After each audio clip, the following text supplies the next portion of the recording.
Glow Yard. Hey, we made it to summer. Let's get it.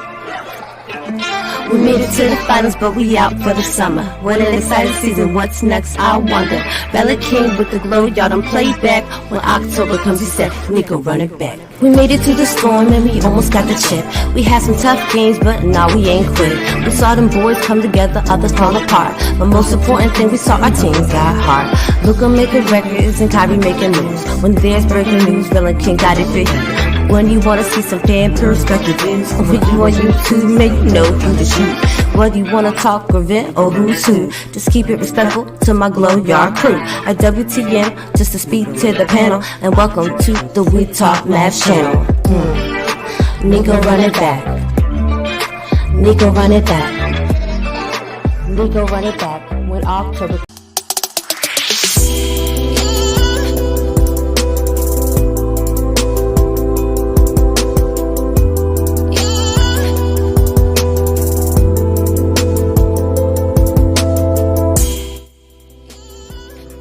YouTube, Glow Yard Gang, MFFLs, podcast listeners all over the globe, guys. Welcome to a brand spanking new episode of We Talk Mavs, members only. You guys already know how it works on Fridays. This is strictly for the members of the channel to show our way of showing thanks to those who support the channel in their special way. But if you guys are new to the channel and to Dallas Mavericks content, man, go ahead and do us a huge favor, man, and hit that subscribe button if you're new to the channel. And also, too, everybody hit that like button, man. Hit that like button, help us build that algorithm up to find more Mav fans like yourselves. All right, man.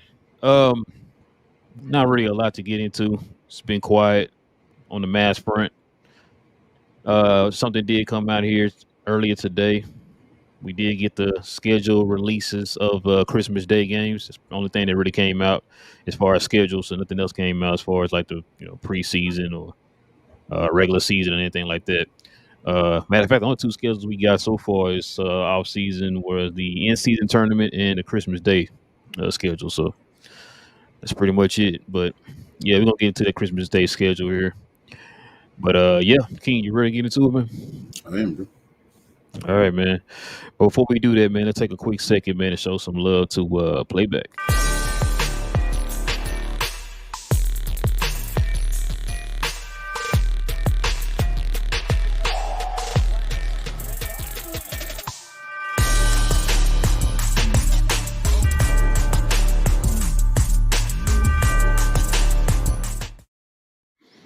Yes, sir.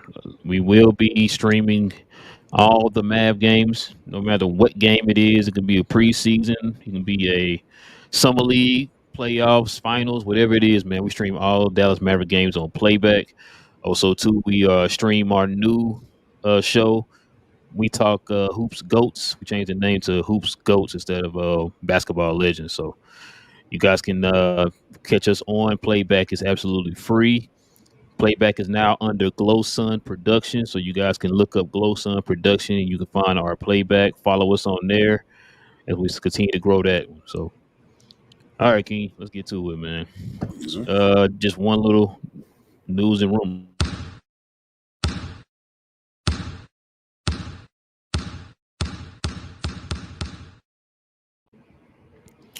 So, Christmas Day. This is the schedule so far for the Christmas Day schedule. San Antonio at New York. We got Philly at Boston. Los Angeles at Lakers at the Golden State Warriors. And Denver Nuggets at the Phoenix Suns. I'm still trying to figure out why the Warriors are still getting the Christmas Day schedule. I guess just because of Steph. But then, lo and behold, the Mavs get the Timberwolves. It is a Western Conference rematch. So, I mean, not a bad schedule, man. I think the only ones over here to me is interesting is going to probably be that San Antonio one, Dallas one, and the Philly-Boston one. And maybe, I guess you could say Denver and Phoenix, I guess. That should be it'll be a good night. I like all the games, actually. I don't think Phoenix is going to be a trash team this year. I don't think Denver is going to be trash either. That's a good rivalry of like just, guys that have established hardware in the league or whatever. My thing was just I felt like, damn, no OKC. That's what I was like, man, Shea doesn't get a game. You know, all the hype going into the season that they're like maybe the best team in the league and possibly win the championship, maybe even be better than Boston at full health, and see them not have a Christmas game. And also, Shea came in second at MVP last year, so I thought that was wild. But yeah, I guess they're not marketable enough. That's horrible. Yeah, like I agree with you. Like you said, they've been hyping these dudes up all off season, just trying to figure out why all of a sudden, you know, they not getting a Christmas Day game if Shea supposed to be the best player in the league, quote unquote. Yeah, you might be right. Maybe they're not marketable. I guess I don't know. I see Wemby got a Christmas Day game his second year in the league. Yeah. That should be a good one at New York. You in the mecca of basketball. You know what I'm saying? Your second year on Christmas in New York. So yeah, that should be interesting. What do you think about that? Think about that Mavs Timberwolves game, man. I like it. Are you surprised we didn't play Boston? We weren't playing Boston? No. I thought it was a few choices. You got Luka and Braun. They always seem to go with Luka and Devin Booker, which happened last year. Luka in Boston, which also has Kyrie involved in that. You could have did Luka in New York. Tell you the truth, that would have had a little flair to it with Jalen Brunson and all that. Luka and OKC would have been another one I thought about as well, and Luka in Minnesota. So it's about the stars on Christmas and getting folks to want to watch games with the stars they want to see. So it was a lot of Luka's played a lot of different teams now, as you've seen on Christmas, a lot of different players.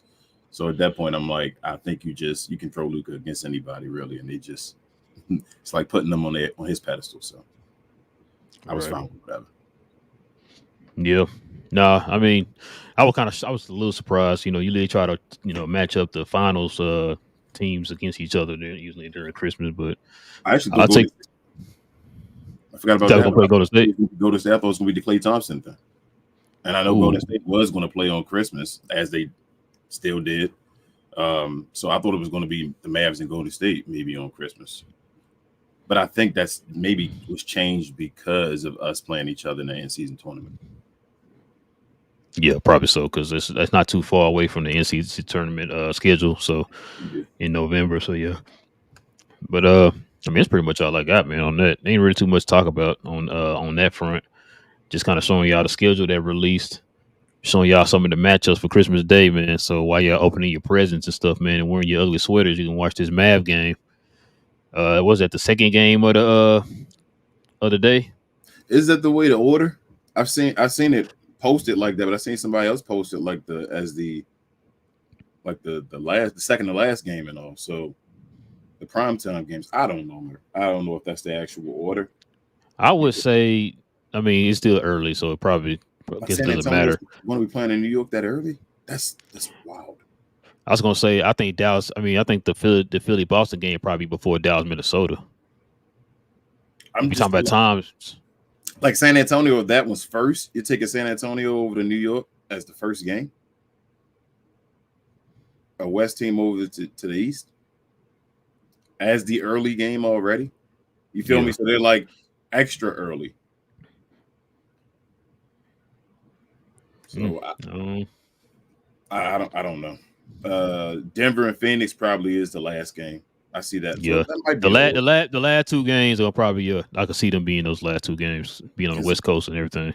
What time does that second game start? Around like 2:00, right, Eastern. So what's that? 1:00 y'all time? Like 2 or 3 or whatever. Because I think the first game started at 12 here. Oh yeah, so maybe 3 for the second one. So then 2:00 y'all time. Gee. Dang, I mean that last game gonna be extra late. Yeah, that last game usually around like 11 o'clock my time, man. That last game is one of them wild late games. Because the primetime game, so no, it'd be like 10 something. Maybe like around 11 o'clock. But all right, King, let's get to the Glow Yard, man, the members of the channel, man. But before we do, let's show some love to the sponsors of the channel, man. Before we continue, we want to give a special shout out to Fanatics for hooking the channel up with a personalized link for you guys and ladies to get all of your official NBA Dallas Mavericks merchandise and apparel. If you're interested in helping the channel at all, please scan the QR code on the screen or check out the link in the description. We appreciate all of the continued support, and big thanks go out to Fanatics once more for hooking us up over here at We Talk Mavs. Before we continue, we want to give a special shout out to Fanatics. So nice. But yeah, man. It's so nice. Listen, y'all. Still time to get you some new Mav gear, man. It's never too late to get some new Mav gear, no matter what time of the year it is. Go ahead and scroll on down to the description box, man. We have a link down there in the description box to click on to head to Fanatics to copy some brand spanking new Mav merch. Not only is it to help you to get new gear, but it also helps to support the channel in that way, guys. So go ahead and click on that link down in the description box below for Fanatics. All right, King, let's get to this to the glow yard here, bro. All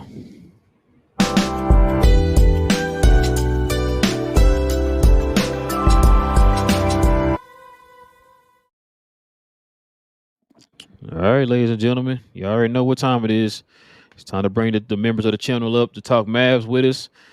All we ask you guys to do is to make sure that your audio is clear. Make sure there is no noise in the background, y'all. No washing machines, no fans, no microwaves going off, no toasters popping up. None of that, y'all, because that stuff does pick up. The audio does pick that stuff up when you listen to it in podcast form. So we ask you guys, make sure your audio and no noise in the background, y'all, please. Also, too, if any super chats come in, we deal with the super chats first. So if any super chats come in, guys, we got to stop what we're doing and show love to the people who are showing love to the channel in that special way. All right, King, go ahead and post that in there. While you're doing that, I'm going to pin it here in the comments section.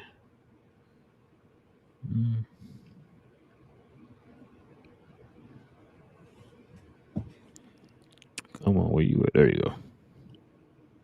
All right. So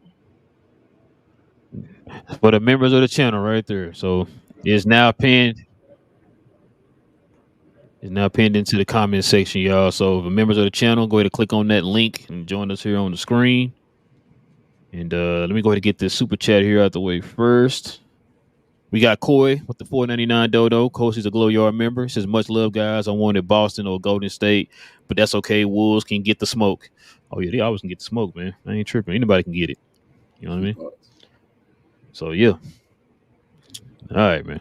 Let's go ahead and bring up we got Richard back here in the back, man. What up, Richard? What's up, guys?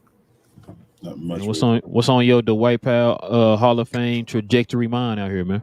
Oh, hey, I'm actually proud of him, man. Keep that trade value going up. We might actually be able to get something for him. Might get 5 first-round picks out here from him, man. Hey, you never know. But yeah, man. Oh, well, go ahead, Richard. So what y'all think about Fudge getting cut?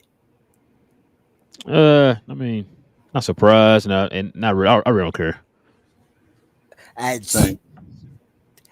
mean, I was just doing it for the keeping up of our actual what we've got on the roster. So like all of our spots are filled, and we've got 1 2-way, right? Yes. I think it's something like that. Yeah, something like that. I think from what I heard, that's the case.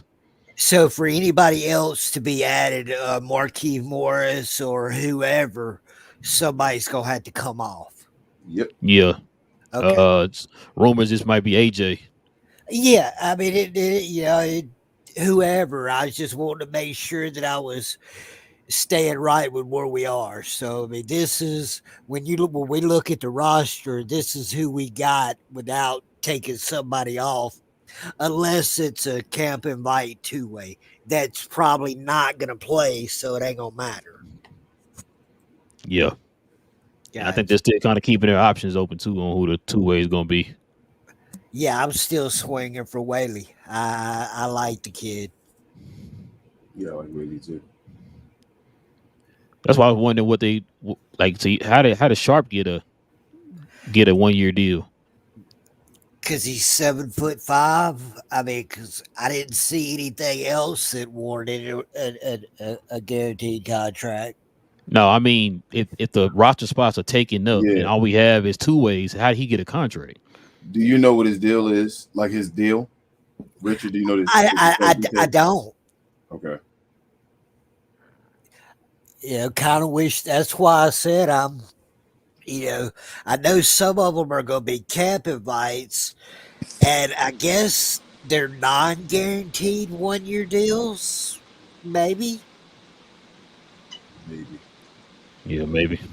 Yeah, I mean, like I said, I don't have answers, just questions. Hey, Nancy, do you have a fan going in the background? No, I don't. Just air conditioner. That's probably. Oh, okay. That's probably what it is. Well, I'll move away from it. Is that better? Yes. Yeah. Oh, yes, wow. yes. That's so wild. You'd be Yeah, surprised what speakers Talk pick about up. sensitive. I was like, wow. Yeah, the Hey, audio guys. picked all that stuff up. What's up, Nancy? What's on your the White House for starting center mind out here? Oh, gosh. Uh-oh. We lost Nancy. Uh-oh. That AC got her. Hey, it's better to have it than to not have it today, though. Absolutely. Can you Oh hear me? man. Yes. Yes. Yes. Oh, That's okay. that. Yeah. Dwight Powell, I can't. I don't wish the guy any harm. I hope he does well. I wish somebody would be happy to have him. He seems to do well when he plays with Canada. Maybe he can go to the Raptors. But I'm just curious. Why do we always hold on to and seem to recruit and pick up so many guards in the G League and for the other? I'm That laughing I because don't know. I've been asking myself that. I was about to say I'm gonna let Richard answer that question. I don't have an answer. I wished I did. I agree with Nancy 100%. Jason Kidd loves him though, Nancy. That's basically what I've come to terms with. Jason Kidd loves guards.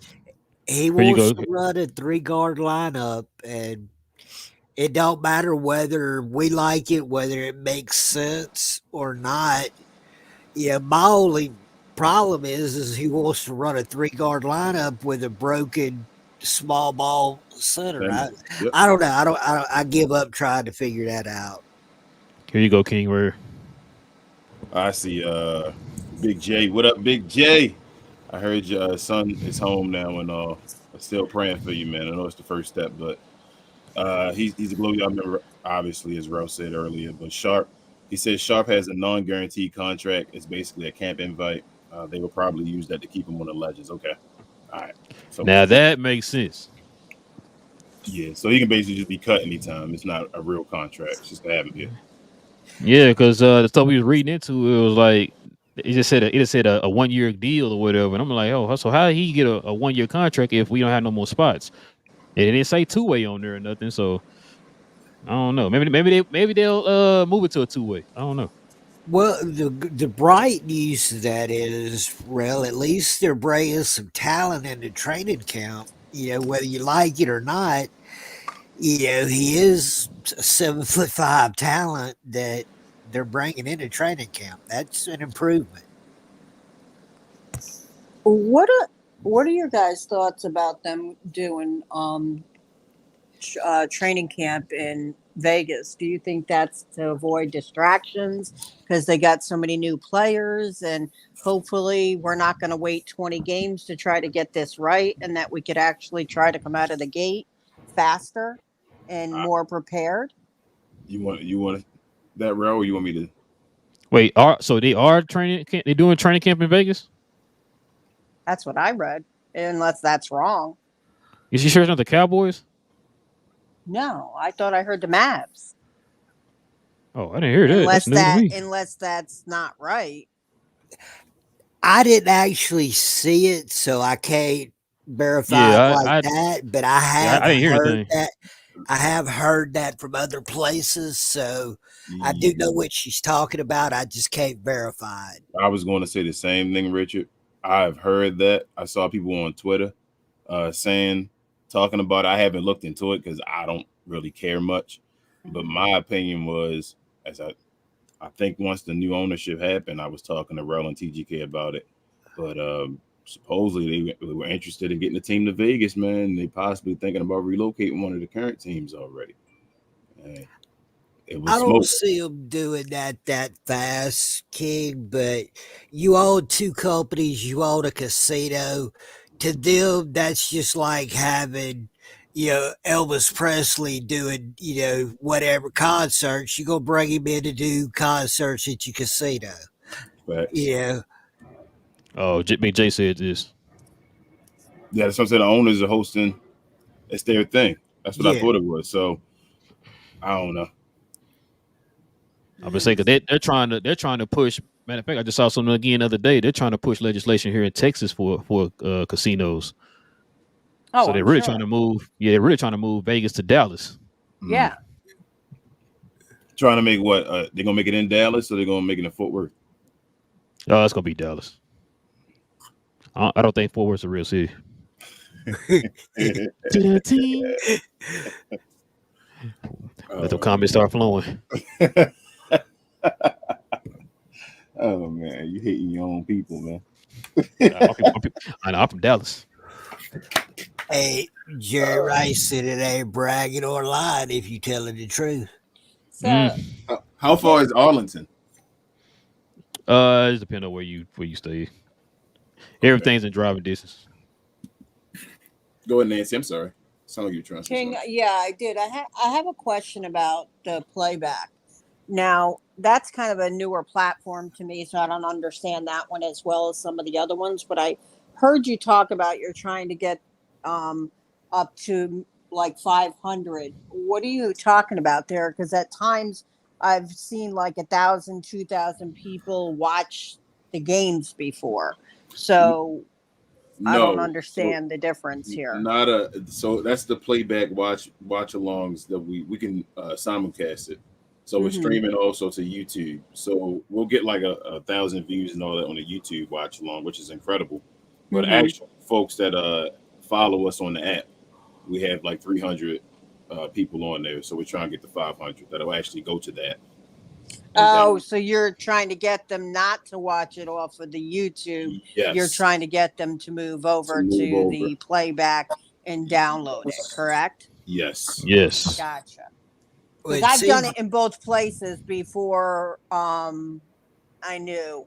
I was started on the YouTube, but then I couldn't see your comments and you guys couldn't really see mine. Yes. So then I kind of moved over to the playback. That's what I was going to say. Once we I can't really see the YouTube comments. It's a lot to see both of them.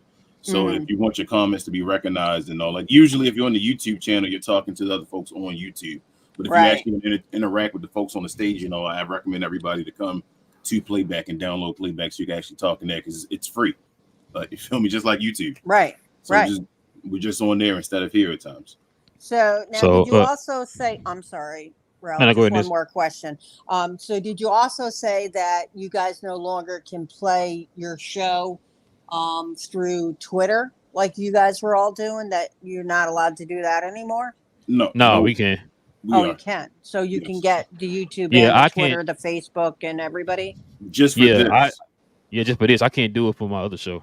Yeah, so right now, just for this, because it's like little stipulations that Twitter has that you have to reach to be able to do it now. So luckily, our We Talk Mavs channel can do it. So yes, we're fine. It was just a hiccup or something. I don't know. Something was going on with Twitter for a second. But it would change. Yeah, because it happened to TGK too. Yeah. Oh, okay. Because I thought I heard you guys saying, and it's just like you guys can get like 300 watching in YouTube and 6 or 7 or 8 watching from Twitter. So I was like, man, that's crazy. I hope you don't lose that, So okay, that's cool. Say, King, you want this probably cleared up right here what everybody's talking about. All right. D-Star, also a Glow Yard member, obviously. He says, according to NBA insider Mark Stein, the gospel, the Mavericks will conduct a healthy portion of their upcoming training camp in Las Vegas instead of remaining in Dallas. Yeah, that's what I thought I read. is from Okay, Mark Stein. Mark That's said why it, it then yeah. rung a bell, because that name you guys said we listened to. So. Yep. And then Big J said this. Big J says, I don't see them moving the team to Vegas. They're spending millions to build a new arena/casino resort in Dallas. Cool. That's I'm not what there. I was saying. Yeah. I was saying that too. Like they investing way too much to be moving to another city. Something's going to Vegas. That's what it is. Well, they got talks right now of expanding the league, so they're probably just going to add two more teams. They're going to try to add one back in Seattle, and they're going to add one in Vegas. And I think that's move what somebody Vegas is. Yeah, I think Vegas is wanting a new team. I don't think they want. I mean, they're not going to turn down an organization moving there, but I think some of the people that are actually wanting to own the team in Vegas, they want a fresh start. Yeah, and I think Joe said they were going to I hope they shake up the divisions instead of just move one team. Like at this point, you can they're gonna have shake up the divisions, like not just move somebody over and say, "Hey, add them here." Like actually take everybody and make it make sense as far as travel and all. But luckily, Joe was on the stage now. Shout out to Joe. What up, Joe? Hey, what's going on? I really had a bunch of work to do. Then Relle started talking crazy talk about Fort Worth. Told you. I'm represent. I told you. No, hey, you know what? Hold on, Joe. Before you say anything, I said it's funny when I say that. Look, the two Fort Worth guys pop up at the same time. Yeah. Well, it is the 12th largest city in the country. So, I mean, there's something to say for that. One of the most booming economies in the country right now too. Don't forget to tell them, Joe. Let them know. Yeah, it's actually bigger geographically than Dallas, and so with all the growth in Fort Worth, there could be a thing by at the turn of the century where Fort Worth is actually a larger city. Although I don't think they Fort Worth has that intention. I think they don't mind that having that kind of profile as a city. So besides, I got to tell you, the difference between Fort Worth and Dallas is vast. I mean, the cultures of the two cities are greatly different. So I will agree with that. For someone that's not from there, would I know the difference? Like if I drove from absolutely one, I would know. Okay. Just driving. That's how you'll know the difference. Okay. Yeah. Okay. Driving in Dallas is horrible. Yes, it is. You know off that. And in certain parts of Fort Worth, Fort Worth is cool. In certain parts of Fort Worth feels kind of old school still. So that rustic feeling. There was a time in our lifetimes, and certainly even in y'all's lifetime, Relle and King, where the Speaker of the U.S. House and the Speaker of the Texas House were both from Fort Worth. Yep. And that created a lot of infrastructure, long-term infrastructure. So Fort Worth is pretty poised to grow, except 35 is, it's going to be a nightmare for our entire life. So I'm from Fort Worth. Actually, I live in Fort Worth. Come on, Glenn. Yeah, man. I'm driving through downtown Fort Worth streets right now, and I'm going to tell you, dudes, Fort Worth is awesome. Like, it's a little slower. It's a lot nicer. And if you like the Austin vibe 10 years ago, that's where Fort Worth is heading. But if you don't, wait, hold on. You said Glenn. You said it's heading to Austin. If you like the vibes, if you like the Austin, now there are some slow parts, some more industrial parts, but I mean they're building like in the stockyards. It's similar to the Riverwalk in San Antonio. It's definitely one of those surprise cities where people are like, "Dang, I didn't know Fort Worth was that nice." That's what's happening right now. I've only been to Dallas, and I was in Dallas, but I always hear like connected from the outside. Like whenever I hear Dallas, like even Dallas, Fort Worth, or Arlington, like are they all near each other? Like have a kind of it's Arlington. all one metroplex. Yeah, you can get from downtown Fort Worth to Arlington in like 15-20 minutes at the very end. Yeah. So is it even more extreme than Baltimore and DC? Yes, it's like that kind of like Baltimore and DC are a lot further apart than Dallas. Yeah. We're literally right by each other, like we're sister cities. That's why I say it's all one big huge metroplex. You'll be in Tarrant County except you in Dallas. But y'all just got like a beef, like a light skin, dark skin beef with each other? No, not really. I'm just joking. I mean, Dallas is a little more pretentious. Like if you're looking for the money, then Dallas is where to go. If you're kind of looking for the quaint, casual, chill on a budget, that's Fort Worth. Okay. Yeah. And then Arlington is I went Right to in high between. school in the Rangers play.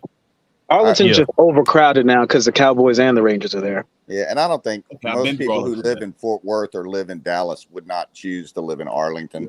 I So- mean, No. no offense, but I've been in Arlington, then, Joe. Like, I Yeah. didn't even know I was Arlington there PD because is I horrible. went there when I went to Dallas. I drove past Cowboy Stadium and all. yeah. Wait, where are you from, man? I'm from Baltimore, Glenn. All the way up Are you a Ravens fan? Nah, I'm not a football guy at all anymore. I used to be a Panthers fan when I did. I got a buddy that played for the Ravens who was a first round draft pick for them a while back. Ooh. Right now, he's playing for him. No, he played about 8-9 years ago. A guy named Mark Clayton, but he's from here. Oh, I know Mark Clayton. Yeah. We went to high school, went to middle school, all that stuff.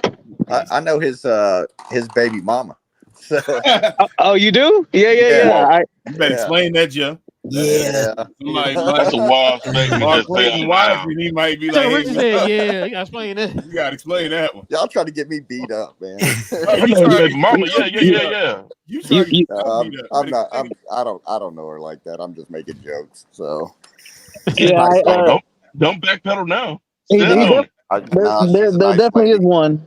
I have nothing but respect for her. I'm not saying anything like that. So I'm gonna bow out of this conversation as well. yeah. But when you were talking about the Las Vegas and things like that, I mean, first of all, there's really no chance of the Mavericks moving to Las Vegas. I mean, it's first of all the city, the Metroplex, the DFW Metroplex, and I've said this before, it has more people in the Metroplex than there are in states like Maryland. Okay, for example. Yep. I mean, it's a huge market. It's one of the biggest markets in the country. They're not going to move from a major market like DFW to Las Vegas. Well, even though let's they're- be real. There's a million different casinos in Vegas. That's their thing. Vegas If you different. build one in Dallas, it's going to control the Dallas, the Oklahoma, Yeah, because you can probably get the Arizona area. you can get from anywhere in the country from DFW in 3 hours. I mean, that's Yep. I'm not Well- gonna I'm not gonna disagree with you, Joe. Like I said, I don't know. It was just something to say, but I will say this: going from Dallas to there's nothing like Las Vegas either, though. If Yeah, somebody no, wants to be there, like I you're agree. always you got But tourists being Yeah, like but I'm just talking regulars about and from all a that. business opportunity. You're going to be the only, like the people in the SEC go to the Mississippi, Louisiana, to go to the casino. People up further up north go to Atlantic City, that area. You're 100% right, Richard. And people from people everywhere go to Vegas. go to the south western area there. With that, they will be the only dog in the race in a 3-state, maybe a 4-state area. They're not going nowhere, y'all. Not no time soon. That's too good of a business opportunity. And that's why Mark Cuban's happy with only having 25% so he can invest in the rest of it. He's planning on coming back right out of all this. And it's a smart play.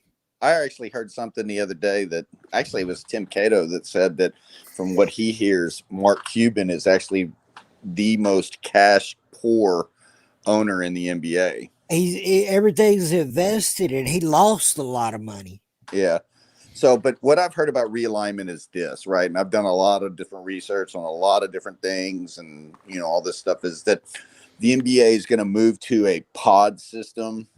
They're going to move Minnesota to the Eastern Conference, and the 2 expansion teams would be in Las Vegas and, of course, Seattle, which is a Minnesota or Memphis. You mean, Joe? You mean Memphis? No, I said Minnesota, and they're going to put Minnesota in a pod with Milwaukee, Chicago, Minnesota, and what is the other Great Lakes area team there? Michigan. Yeah, Detroit. Detroit. Yeah, Detroit. And then they would put Toronto, which is also a Great Lakes team, but it would go to the north with Boston and the 2 New York teams, and then you would have Philly, Washington, Indiana, and there's one more I'm missing. in that mid-Atlantic division, and then the Southeast you would have Atlanta, 2 Florida teams, and Charlotte. Yeah. And then in the West you would have this desert division, which would be the 2 LA teams, Phoenix and Las Vegas. You would have the Pacific Northwest, which would be SAC, Golden State, Portland, and the new Seattle team. Memphis stays west? Memphis would stay west, and they would be in the only geographic region that wouldn't be kind of ideal, because it would be Memphis, Oklahoma City, Denver, and Salt Lake. And then you would have a Texas Gulf Coast kind of division, which would be Dallas, Houston, San Antonio, and New Orleans. So all of this is kind of messed up because Minnesota is in Houston too. Because Minnesota is more towards the west, obviously, than Memphis is, but like they're still far away from like that other division that's in the Pacific. Yeah, they would have to their travel. Like you could really kind of affect how that schedule works, because you play everybody in your division 4 times, and then I think you play 12 teams in your conference 4 times, and then you play 3 teams in your conference, or whatever, 2 teams in your conference 2 times, and then you play everybody in the other conference twice. And so what that does is, with this pod system like that, it greatly reduces travel, which increases profitability for the teams. And the only ones that would negatively affected, that wouldn't have a really great geography, would be Memphis, Oklahoma City, Denver, and Salt Lake City. They couldn't get. So if you, I'm sorry. If you're adding 2 teams in the West, when they have to move one more team back over to the East? No, think about it, Rel, because there's 32 teams. So if you have 15 in each right now, so you subtract 1, and that makes 14, and then you add 14. 2. Yeah, 2. So so that's how that works. But I'm just thinking, like, shouldn't, and not going against it, but wouldn't it be logically correct to have Memphis, like, with probably Atlanta, Orlando, and Miami? That's that whole thing where there's like all kinds of arguments for that. But I think that what I read is that the NBA was kind of excited about having that kind of that Great Lakes, and I'm calling it the Great Lakes pod just because that's just Joe. That's not Memphis though. Yeah, but Joe, just another wrinkle into your equation there. I'm hearing that Mexico City, or they've got 2 cities in Mexico. They're only going to do one of them right now, but they've got a strong case for an expansion team. They got 3 cities that are really strong for 2 places. I don't think they'll do Mexico City yet, though. They gotta let the crowd rate down there slow down. Just give Seattle their team back. Give Vegas their team. Give Mexico City a team. And give Baltimore a team again. Come on, man. I think in the long-term future, King, that ain't unrealistic, but it might be 10 years away. Well, here's the other thing about that is that you're like, oh, I remember when baseball expanded and things along those lines, and football expanded. Those teams are traditionally weak for a long period of time, or hockey. But there's so much talent in the NBA right now. There's a lot of background noise. There we go. Somebody got to. Yeah. Is that Larry? It might be Larry. Yeah. No, I'm not moving. There's a lot. There's a. Everybody muted, other than Joe. Maybe it's me. Oh no, I ain't muted. Well, in any event, there's a Mexico City would be Nancy.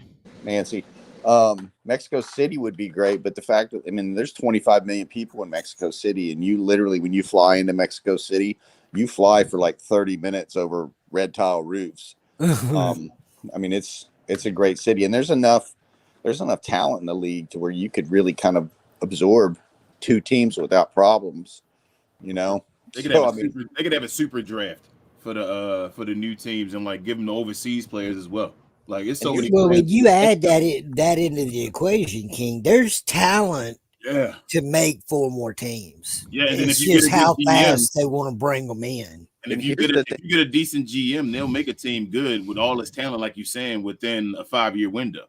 Think about this, guys. You got really great players that are having to sign for minimum level deals because there's no middle class in the CBA, this new CBA. And if you have it at least two teams, and four, you're adding what, 30 to 60 more NBA jobs just for players. I mean, hell yes, they would want that. So and, you're adding what, 4 more superstar contracts and a dozen minimal contracts. I mean, it's good for everybody. yeah, and I can't imagine that the NBA negotiated those contracts with those television deals. I mean, I would have negotiated this term if I were negotiating the contract that you're going to pay us $7.6 billion over 11 years for these 30 teams, and there's going to be a percentage increase if we add teams. BJ, I hear that they're on the Mexico City is honestly on the same equal footing. And from everything I've heard, I'm with everybody else. Seattle and Vegas is pretty much guaranteed one. So that tells me they're wanting to put one there. I saw a video. It was funny because after we talked about it, I think it was the Last Members Only video. Like it had the thumbnail of CJ McCollum, like the devil horns, and saying that the players. It was on YouTube. I can't remember. I'm sorry, I can't quote the person and all, but kind of like what Richard was saying. I think last time saying that CJ McCollum put them in the hole. I think it was Richard that said that players aren't liking them because of what CJ McCollum signed them into. And we were talking about a strike may possibly happen at some point. I'm not saying it's going to happen, but I don't think the players like what CJ McCollum did. Well, they didn't know a hard cap. I mean, you can call it what you want, but there's a salary cap now of 178 million, and there's a few teams above that. Like 20%, but that's nothing. They're paying their ass off to be there too, Joe. Yep. I'm a little confused then, guys. Then Joe and stuff. How does this work then? How does he get to do that without all the players buying into it? I thought they get a say. He's elected. He's an elected official. Like you feel like Chris Paul did the same thing a few years ago, Nancy, but it just happened to work out good. Mm-hmm. This time it didn't work out so good. They voted him in to represent them, and he didn't. Well, that part I get. That's why I don't understand. And he probably won't be representing them much longer if they get to choose. Okay. Yeah, he got them. He kept their guaranteed contracts, which it could be like the NFL. Good grief! Can you think about how many players would immediately get cut if you could cut them without guaranteed contracts? The mighty would stay mighty then. Yeah. So. I don't know. There's some good things and there's some bad things, but I feel like usually it should be a balance, Joe. I feel like this time though, CJ kind of balanced it, allowed it to be balanced more in the owner's way. Like everything seems like he didn't prepare for the future. And if you think about the deal, I mean, I think it's the players get 52% and the owners get 48%, and the players have to, cover their pension costs and things along those lines. But you could put that money in an index fund and be just fine if you're putting that much money in there. And but the owners got to pay everybody, all the coaches, the training staff, rent, AC, all that stuff. Yeah, they got to pay all that out of their budget, and so they get money though. So Joe, I don't know. I don't want to get into, like I said, to a back because it's complicated. No way around it. To get 50% compared to all the players, like you got how many players on the team? 15, and the one guy that doesn't even step on the court makes as much as they all do. That's fine. Like I'm not even arguing about that, but to say like you got to pay other people, like bro, you don't do nothing but get money because I go play on the floor. So you should be happy you got to just pay folks. I'm kind of both minds on this situation because I've, helped a lot of players through the years. And I can tell you that I'm all for them getting paid, right? Because they have their expenses too. I mean, I'm for them getting every single dollar. And I've heard other people say, oh, no man is worth $70 million a year. And you're like, well, ask Dan Gilbert. No fans are going to watch Dan Gilbert own the Cleveland Cavaliers. Yeah, listen, King. Here's what this is an entertainment business, and if you got no name actor opening a movie, or you have Tom Cruise opening a movie, who do you think people are more likely to go see? Tom Cruise. Yeah, exactly, because they're there to see Tom Cruise act like he's some kind of super spy. So, and that's it is with the NBA. I mean, we go watch Luka and Kyrie and Derek Lively and LeBron and all these things. People go see those games because of those players. So I'm all for them getting their money, right? But by the same token, it's a bitter pill to swallow when I'm watching Dwight Powell make more money in 1 year than 99.999% of every person that's ever lived on the planet will make in their lifetime. Joe, Dwight Powell has made $70 million in his career. But How much? That's Mark Cuban's decision. Dwight and Maxey have both made $70 million in their career. That ain't the White problem. That ain't their fault. That is not their fault, and more power to them. And like I said, Maxey's got a wonderful family, great kids, beautiful kids. Wish him nothing but the best, but you got your money. Your job is to go find another contract. Look at guys like Davis Bertans in them. You feel me? Like I'm not mad at his money. If I was able to accept that as well, and the dude said, "Hey, I'm gonna give you, $20 million a year just to shoot basketball. I think you're worth that." I'm gonna say, "Hell yeah!" I ain't gonna say, "Nah, I ain't worth that." You feel me? I ain't gonna say I ain't worth that. I'm gonna worth $3 million. Brandon Williams, the two-way guy, he makes $575,000 a year. Mm-hmm. I'm going to tell you right now that Big J's probably a better position to comment on this than me, but that's an extraordinary amount of money compared to the average American, and he's a two-way player in the NBA. But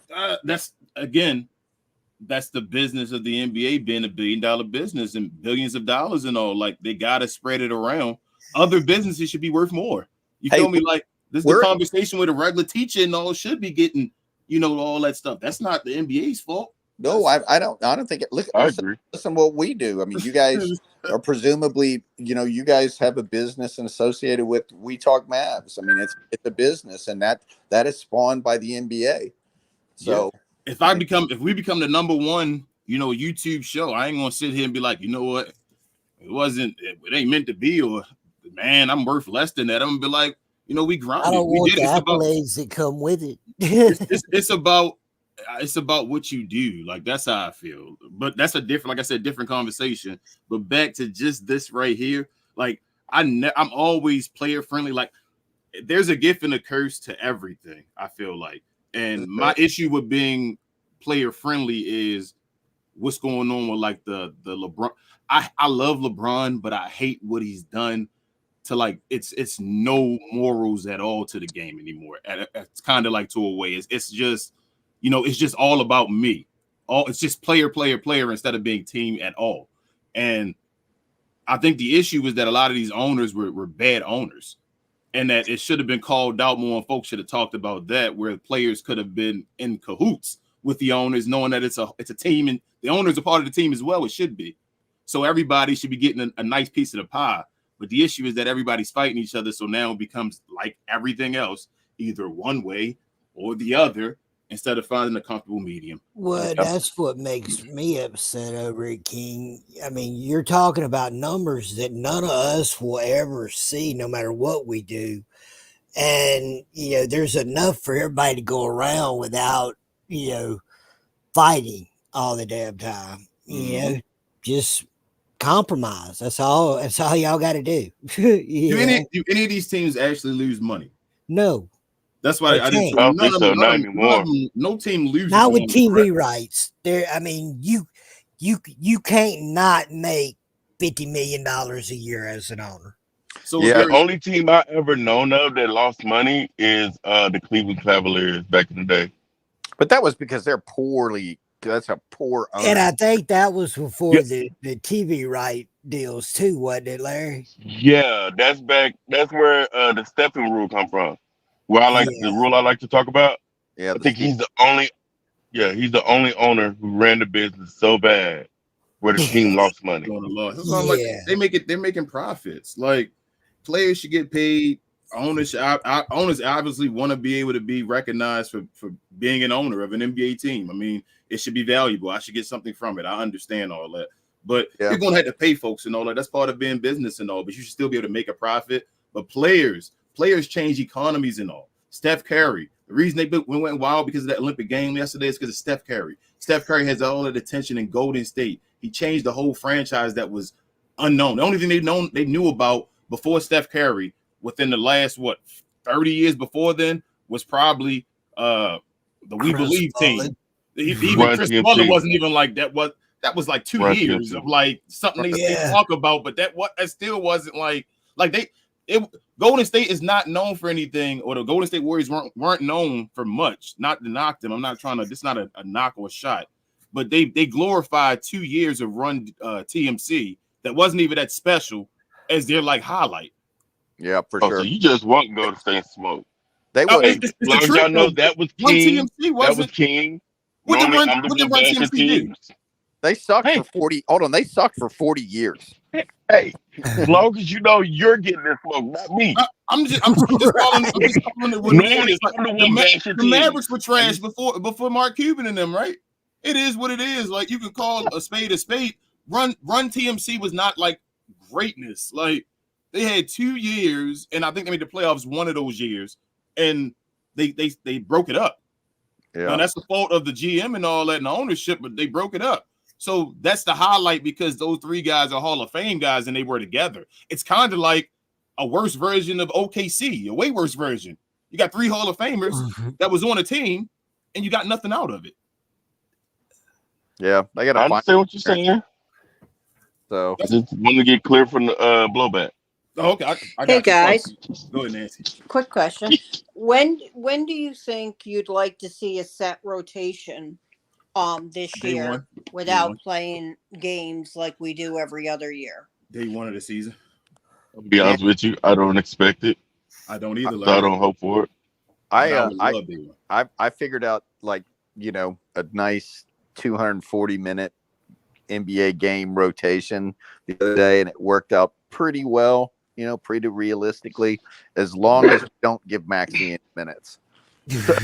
I want the only issue to be, like I say, preseason, you figure out your rotations and all. I don't want to start off slow this year. I really don't. Like, I'm mad, y'all.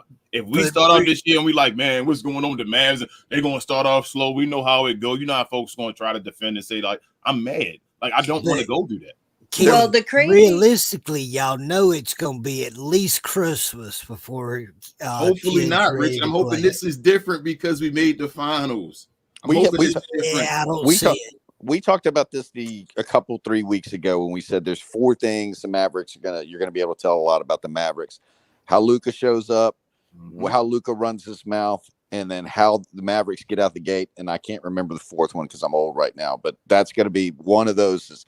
You're gonna know who the Mavericks are pretty early on, and I'm with King. I think this is the year the Mavericks come out and start punching people in the mouth right off from the beginning and say, put the bullseye on us. We should. We've got the team to do habits, that. Richard. I'm hoping we break habits. Championship level teams have to develop. And if we get into that point of we saying, like, if Nico's telling everybody to come back 15%, that's Jason Kidd too.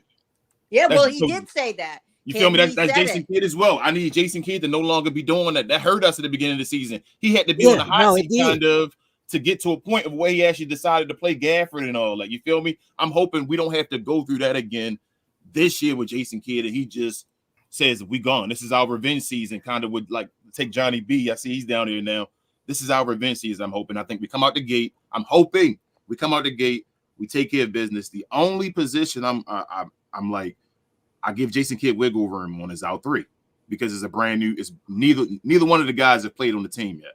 So, is it going to be Klay that starts, and like Najee backs him up, or is Najee going to start and Klay finishes the game? Can I ask y'all a question real quick? Because I've been thinking about this for a hot little minute, and I've never seen it come up. What is the contract term for Jason Kidd and Nico? I have no clue. All I heard y'all notice they never released it. Deal, but I haven't heard anything more than that. And I've tried to look, Larry, and all I could find is Jason Kidd signs a multi-year deal. Y'all think he's the highest paid coach in the league now, and they just ain't say nothing? No, I thought I read or saw something where it was less than some of the others, but he's still a higher paid coach than a lot of the coaches in the league. Did he get? You think he got 10 mil? I don't think he Promise, did. I've Googled Jason Kidd contract, and there's no information on it. I've Googled Nico Harris contract. There's no information, and it's That's rare crazy. What that coach you don't see no coach's contract What information coach drop. got a contract before him? What's a comparable coach? Didn't Monty Magic Williams? coach get an No, extension? Monty was. No, that's It was the the year one before, and No. Yeah. if Didn't they pay my Jason Kidd like that, I'll Orlando stop Magic being a Mavericks coach fan. get an Did Jamal extension? Mosley? I mean, What did Jamal Mosley get? Did he get it last year? No, didn't he get his this year, the extension in the That's Magic? what I mean. I meant It was last year as this far as year, this wasn't past it year. this Yes, year? man. Yeah. Was that Jamal Mosley year? How much did he get? Do anybody know? I'm looking it up don't have right a now. clue. Yeah. They extended. That was 'Cause this I'm year, thinking- March 2024.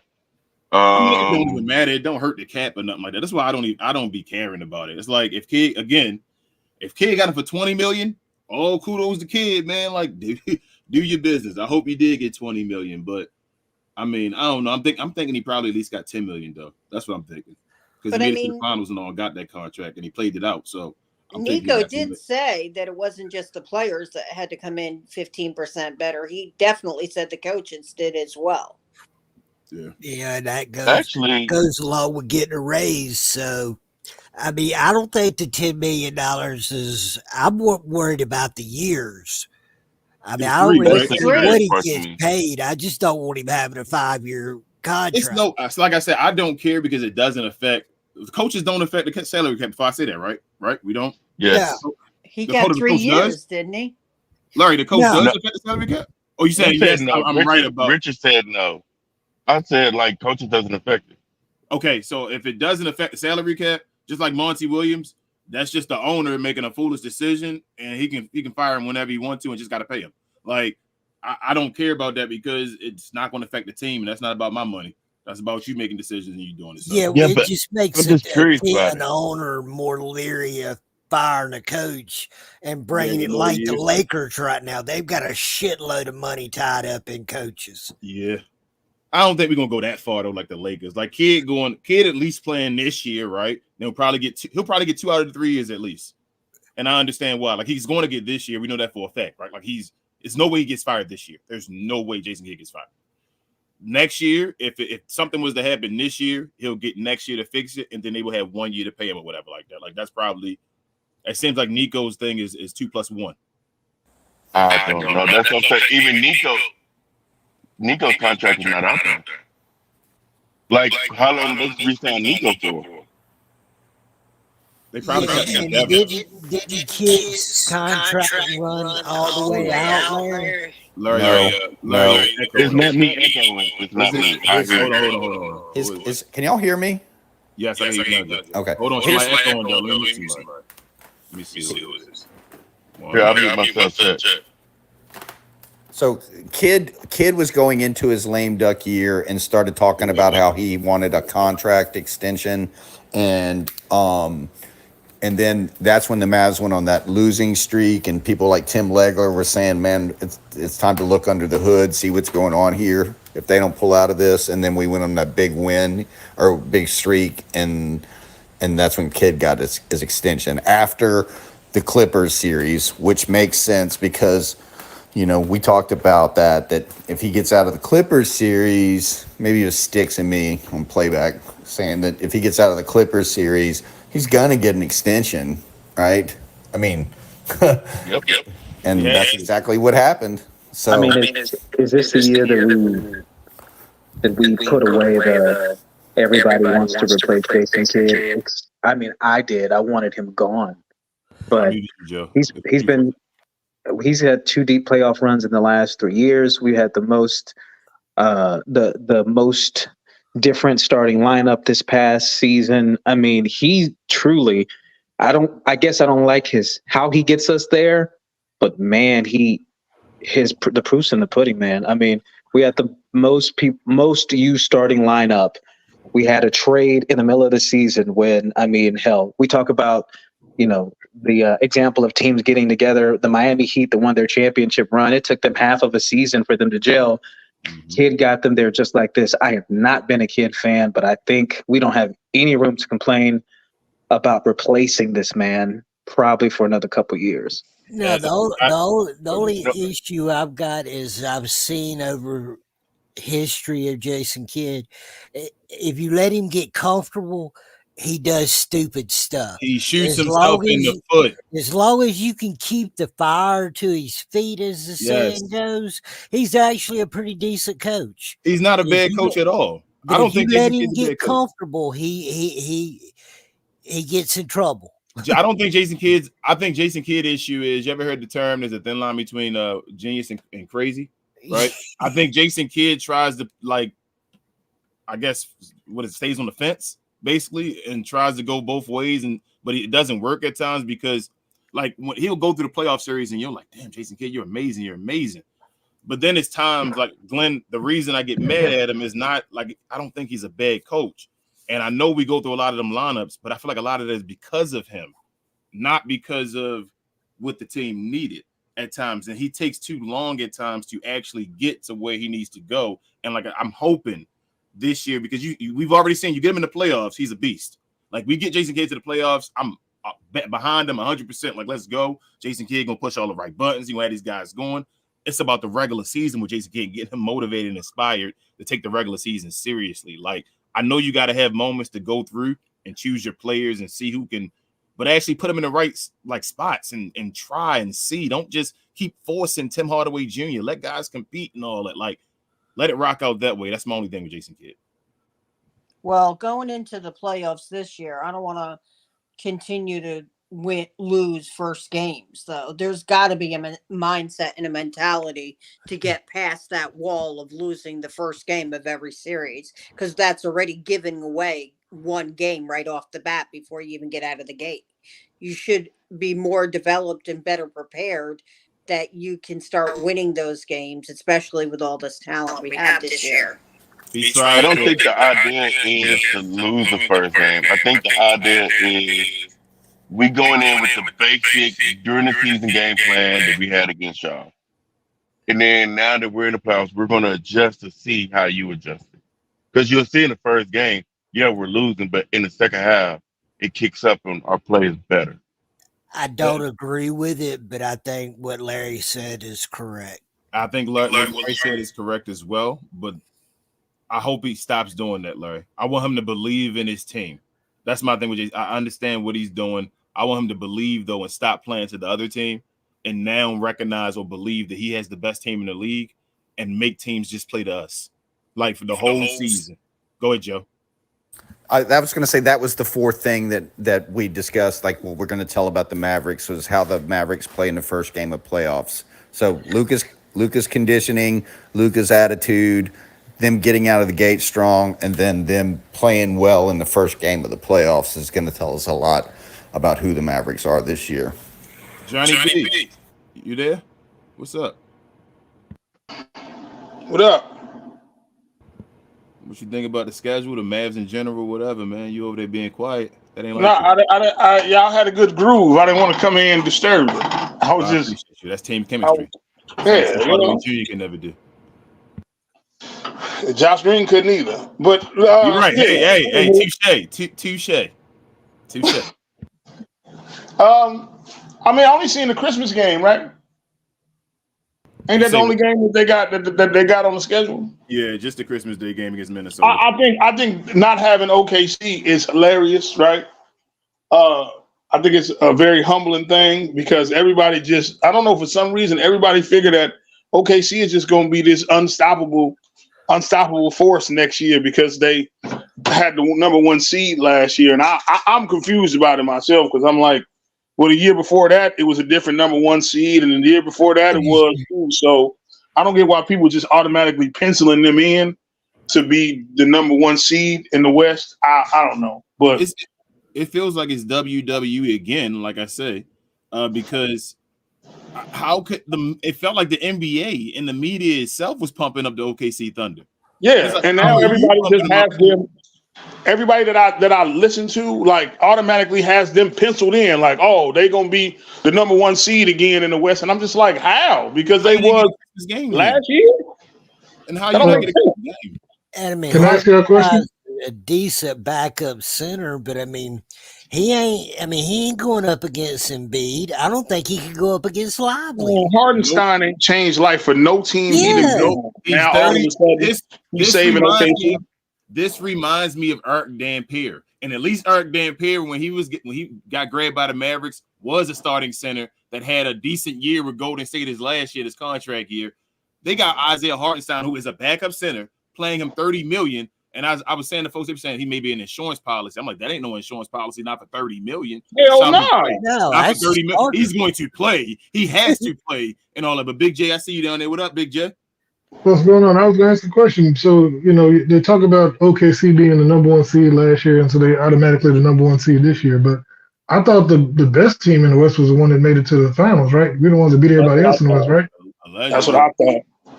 They sweep it up under the rug like we went out in the play-in or something. Why they pretend like OKC didn't get the number 1 seed? Usually wins. But why they didn't pretend like they don't act like OKC didn't get the number 1 seed like the last game of the season? It wasn't like OKC was like number 1 the whole year and like ran away with it. They lucked into it because Denver started losing to Wemby and all that kind of stuff. Right. They don't give us credit though because they feel like we intentionally dodged Denver. Oh, we dodged Denver. We beat the team that beat Denver. We beat the number 1 seed, and we beat the team that we couldn't. I'm not saying this right. I know you said other folks say. I know I keep hearing it all the time. It's ridiculous. We didn't dodge Denver. Denver failed to reach it. It's kind of like Kobe and LeBron. LeBron didn't reach Kobe. Sorry, you got to get there, Joker. Well, Denver and Minnesota, from what I saw, was the ones who was tinkering with wins and losses. We were just trying to win out. Now, am I wrong on that, y'all? Nope. The last 2 games. The thing is, we tried to get as high as we can until we figured out we couldn't get one. And then think about this, though. Sorry, King. Think about this. OKC got in the first spot by beating us on basically one of the last days of the year. And our whole starting lineup was on the bench. Shoot, more than that. I think we played nobody that game. But like now we played G-League dude. And Tim played. Tim played. Don't forget about Tim. Leave him. Josh Green played too, Johnny B. I'm so glad Tim gone because I can't wait to hear who the scapegoat gonna be this year. You gonna make it. You waiting. I feel like you waiting, Johnny B, for either Klay Thompson or PJ Washington still though, Johnny B. Listen. Clank Thompson is a real thing, right?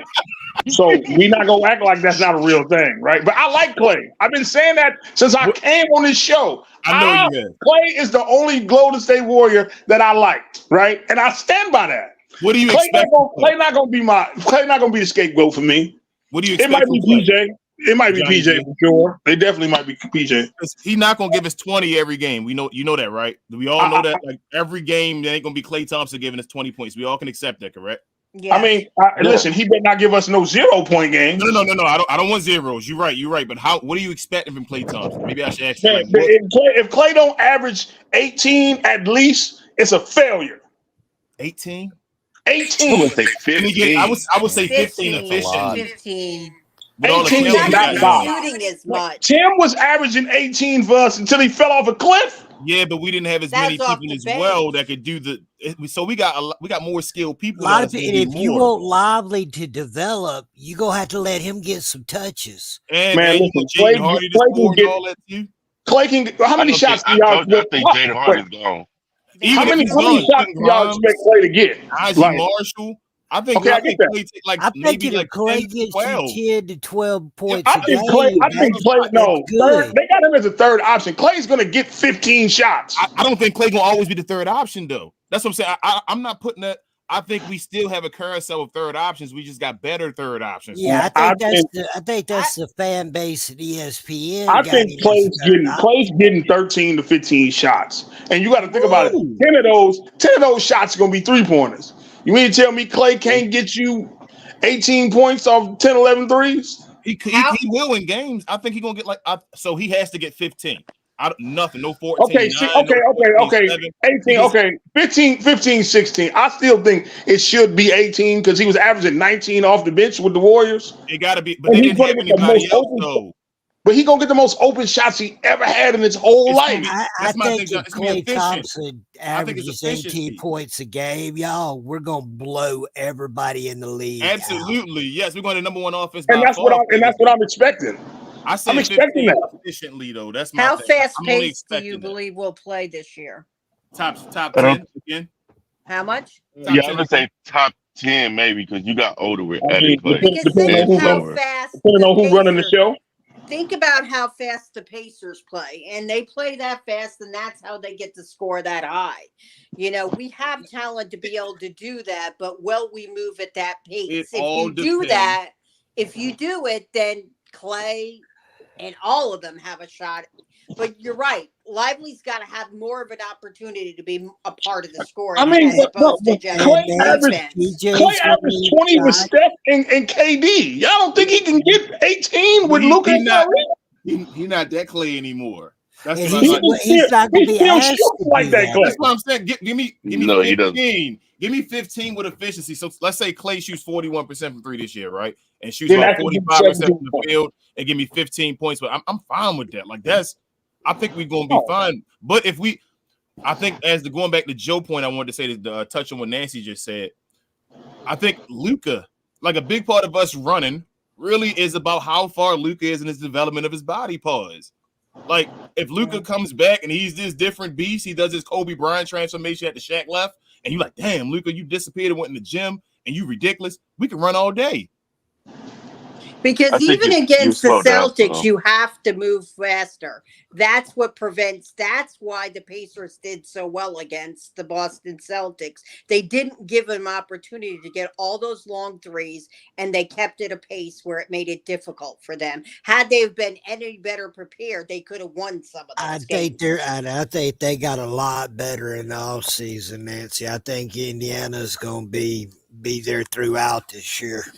And Luka got better shape last year, which why he's running last year. And guys, the other thing too is that we're a legit 11 deep with Kleba. You know, if he plays, he's the 12th guy. You know, and so they're gonna have, you know, we're gonna have a lot of energy, assuming that we don't miss 200 games because of injury like we did last year. And you know, for the fact of the matter is if you look at, like, I think Johnny B is right. Klay might get 18 a game. I mean, Tim Hardaway was third on the team in minutes last year. Derrick Jones Jr. played 23 and a half minutes over 76 games. That's almost 1,800 minutes. And then Josh Green missed 25 games, and he averaged 26. I mean, we've got, assuming that Grimes slides into the Giddy green spot. I don't think nobody wants to slide in the gritty spot. You got Marshall sliding into the Jones spot, and then Thompson sliding into Hardaway spot. I mean, those guys were all playing anywhere from 23 and a half to 27 minutes a game. There's a good chance that Klay averages 18. We run people off the court, and we have really fresh legs because we can formulate a lineup where Luka's playing like 32 minutes a night. Klay's playing 26, 28 a night. Kyrie's playing 28 a night. I don't think they're going to do it only because I think we're going to beat teams. I think we're going to blow up more teams this year. So with that happening, like I said, it's going to be the efficiency. I think DJ numbers going down. That's what I think. It may go down because of the whole season, but they're going to all score around like 10 points. We're going to have a lot of guys that scored 10 points and get at least 10 points this year. Watch what I tell y'all. And my thing with Klay Thompson, he may get to 18 points. It's not that I believe he can't, y'all. I'm saying, what is your like threshold for him? Because Johnny B saying 18 is like, if he don't get 18, I think we could be successful blowing out teams, him getting 15 efficiently, and him not even having to play many fourth quarters. Luka, I think 16 is released. Here's the problem with that, Johnny, and I think you could do the numbers on this and kind of figure this out. Say he shoots 10 threes a game and he shoots 40%. That's 12 points. If he only has like one or two shots from the two, which quite frankly, that's really what we want. We don't want Klay attacking closeouts because he's really fallen off in that mid-range. But say he gets a bucket there and then a couple free throws. I mean, you're only talking about 15, 16 points, and that's a great game for Klay. That's a fantastic game.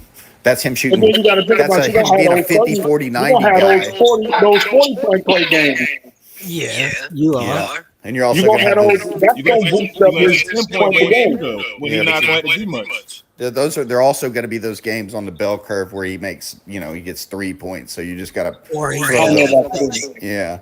So the thing is that if Klay could go shoot 50, 40, 90 next year and average 15 points, and we would be ecstatic about that. It's efficiency, as I was trying to say, because even if Klay gets the 15 points a game, the efficiency shows how good he's playing. There are going to be games this year where Klay doesn't have to do as much. Like, he's not on Golden State where he has to get 20 a game. There are going to be games where Klay going to get you 10 points and you're okay with it. You're like, damn, the Mavericks beat the hell out of this team and Klay got you 3 big threes out of nowhere where you were like, geez, he destroyed the team and all that. It's a different position. And you can't just ignore them. And I know everybody loves Klay and all, but y'all, there's going to be games lineup wise, injury wise. There's going to be games Klay ain't going to play. Yeah. I mean, I know we're going to get a game. We're going to get a game where Grimes going to give us like 20 something, maybe 30, right? We're going to get a Najee game where he probably going to give us that. They're going to be some of them games, I'm telling y'all, this year. We have that much. Yeah, but think about the Klay games. The Klay on fire games is going to trump any one of those dudes on fire games. Like we seen it will, a hot play.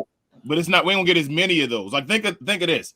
It took one game last year where Kyrie almost got 50, right? Finally, and he got to 49, and everybody's like the last point trying to get or 48 or something like that. And we still waiting. Like we know Kyrie can get 60 in 3 quarters, but we waiting. Damn, can you gonna get 50 at least, Kyrie and all? It's just a different team in a different place. He's not going to have those. I would love if Klay Thompson get a 60-point game with us. Now, do I expect it to happen? Probably not. I don't think he'll get the opportunities. I don't think he'll get us a 40-point game. Probably a couple 40-point games and all that stuff. But to get a 60-point, when I seen Kyrie can't even get 50, I'm not going to go that far.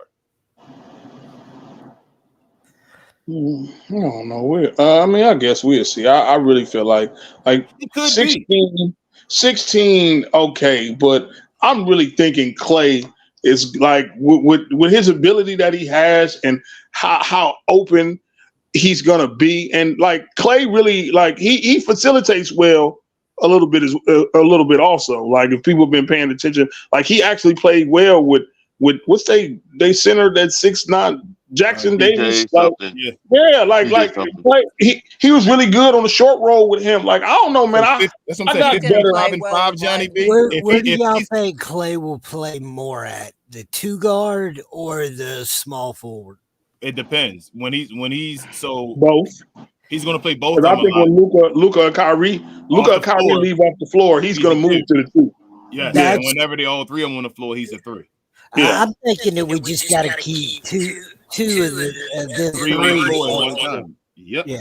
But I think Klay 15, if he gets you 15, 5, and 5, and like something close to like 15, 4.5, something like that. Like I said, on efficient shooting, though, we're talking about 45% and 40% from 3. With and his everybody defense else keeping them on the floor and all. And we got Najee scoring more than he's ever scored. Spencer Dinwiddie still in the team, might get you 10 points a game. Jaden Hardy finally gets to 10 points a game. Lively, Gafford. Lively at 10 points a game. Like Grimes. These guys weren't even at 10 points a game before. That's the point. Like I'm saying, like the only guys on our team that got you 10 points were Luka, Kyrie, and then after that, Tim didn't do it. Tim did it at the beginning of the season, and then after that, come on, after the trade, once we had our team, Tim wasn't doing it.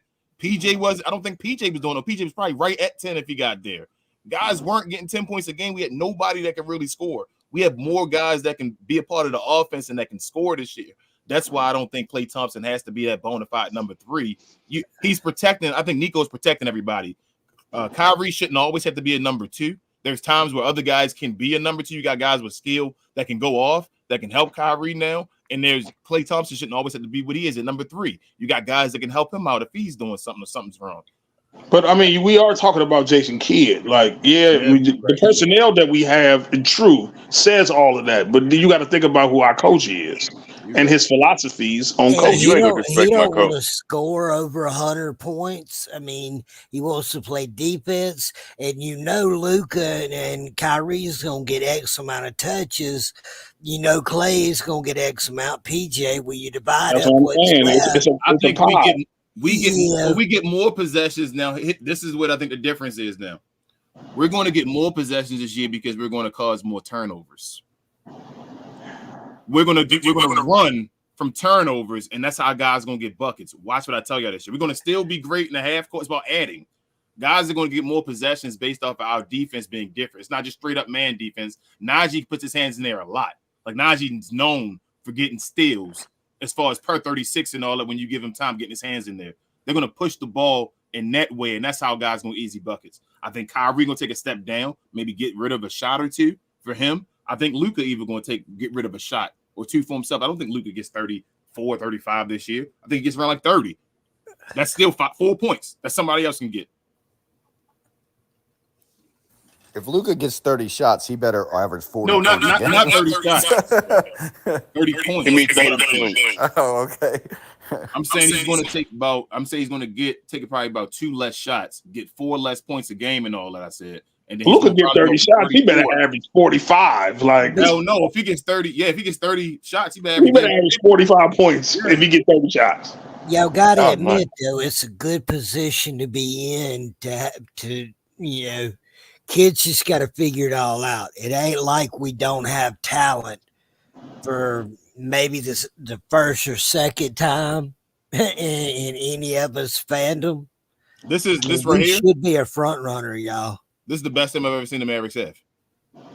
Well, and the crazy thing is going into the season, talent wise, it's pretty close. Going into a season, I've never thought the Mavericks were as good as they are right now. I've never. It's pretty close. 2011, I did not go into the season thinking, "Damn, the Mavericks, the best team in the West. They're going to definitely do this." Like they just were motivated, got good at the right time, and went through and got. But it's been Mavericks teams that's won. What they 67 games. Yeah, we started 0-4 that year too. I didn't go into the season thinking we were definitely going to win 67 games. When we won 67, it was like, damn, we won 67 games. This is awesome. This year, I'm like, I think this team. We should win 6 games. I'm like, I'm feeling around on paper that didn't pan out, for whatever reason throughout the history, and I still think this team's better than them. Every time the Mavericks have gotten 60 wins, I don't feel like I expected them to get 60 wins. No, I agree. If the Mavericks get 60 wins this year, I would be like, yeah, I thought they could win 60 this year. I thought the Mavericks in 2011 with Caron Butler was a pretty talented team. I think they did too. Yeah, that's. And back in the day with Finley, and they had a couple pretty good teams too. There's only 2 teams in our history where I thought what was echoing. That's Joe. It's only 2 teams in the history of our franchise where I actually thought going into the season, I thought they could win a championship. And that was 06, 07, and this year. Yeah. 06, 07, I wasn't even as sold as this year. 06, 07, like I thought we can go back and compete again. It's still the Mavericks. You feel me? I still had that stigma of the Mavericks being like, man, maybe we did just get there and fail, and it's not going to be that great. And then we started off 0-4, and I was like, man. But then we went in there. I didn't expect us to win 67 that year. Wait, Larry. So first 20 game, what was that? First 10, first 20. What's the record? See the schedule. And I bet I want to make another bet that I guessed the schedule correctly. But you guessed the first. You saying first 10 games, or you gonna guess who we play? No. Remember, we had a bet of the record. Yeah. What was it? The first? Was it the first 10 games, or it was the first 20 games? First 20 games. No, me first 20. and King had an agreement about the first 20 with Jason Kidd. Me and Johnny B had a bet about the first 10. Oh. Yeah, I remember you beating King. Yeah, because King was ready to fire Jason Kidd if he didn't have a certain record by the first 20 games. Well, and I used my. Healthy. I was ready. I'm still ready. I was still ready until that trade happened. I ain't gonna lie to you. Like, Jason Kidd didn't start looking good until if we started getting reports that somebody was putting them to the fire, and them owners was at the game. What was it? The game? I think it was against Indiana, where the owner was back there talking to Rick Carlisle and all that stuff. And then everything just changed. He said, "All right, I'm going to play Daniel Gafford now instead of playing him 8 minutes. We just got this guy and gave a first-round pick for him."